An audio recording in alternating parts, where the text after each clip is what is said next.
Mkurugenzi mkuu wa TAFORI Levocatus Msombese amesema mti wa mninga, mvule, mpingo na mkongo upo hatarini kutoweka kutokana na mabadiliko ya tabia ya nchi na shughuli za kibinadamu.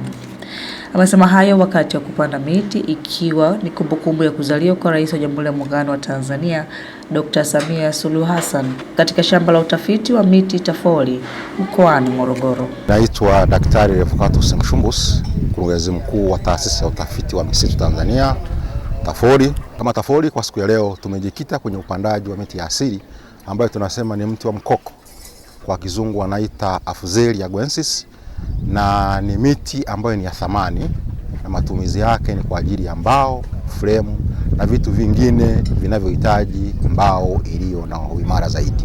Miti hii kimsingi imetumika sana kwa sababu ya ubora wake, na sasa hivi tunavyoongelea iko katika hatari ya kutoweka.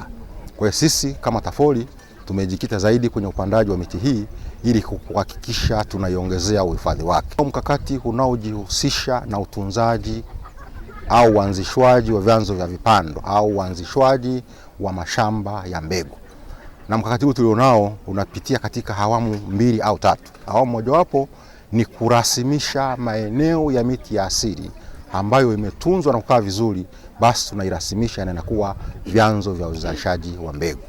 Lakini mkakati mwingine ni kuhakikisha tunapata vipando sahihi vyenye uwezo wa kustahimili ukame na magonjwa na wadudu, ili tuweze kuvipanda na vyenyewe kuwa shamba la uzalishaji wa mbegu. Lakini mkakati wa 3 ni kuendelea kukusanya mbegu zenye kiwango na kuzipanda na kuzitunza tuweze kupata vyanzo vya mbegu. Naitwa Chesno Balama, mimi ni mkurugenzi wa utafiti wa misitu kutoka TAFORI.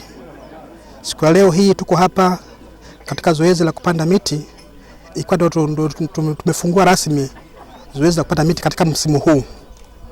Upandaji wa miti huu utaendelea mpaka msimu wote huu, kwamba sisi kama watafiti tunachukua zoezi hili kama la msingi sana, hasa tukiangalia kwamba tumepanda miti ambayo imefanywa utafiti, na tunaendelea kuhamasisha watu, wananchi wote kwa jumla, waendelee kupanda miti ambayo imefanywa utafiti, na zaidi hasa ile miti ambayo sasa hivi iko hatarini kutoweka. Kama leo tumepanda mti wa mkongo, huu mti ambao kwa kitaalamu unaitwa Afzelia guensis, mti ambao uko Tanzania na ni mti wa asili, unafaa kwa matumizi mbalimbali ikiwepo mbao zaidi kwa ajili ya matumizi ya majumbani na sehemu zingine. Umekuwa ukipungua kwenye mapori yetu, hivyo tuna jukumu kubwa kama si watafiti kuongoza juhudi za uhifadhi wa mti huu kwa kuwa unatoweka hapa duniani. Kwa majina naitwa Upendo Msalilwa, ni mtafiti pia ni kaimu manager kitengo cha matumizi misitu. Siku ya leo nami nimeungana na rais wetu Dr. Samia Suluhu katika kutunza mazingira.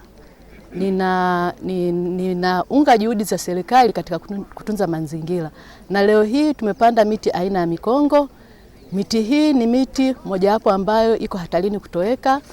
Kama tunavyojua kwamba miti ya asili huchukua muda mrefu na inatoa mbao ngumu na inapendwa.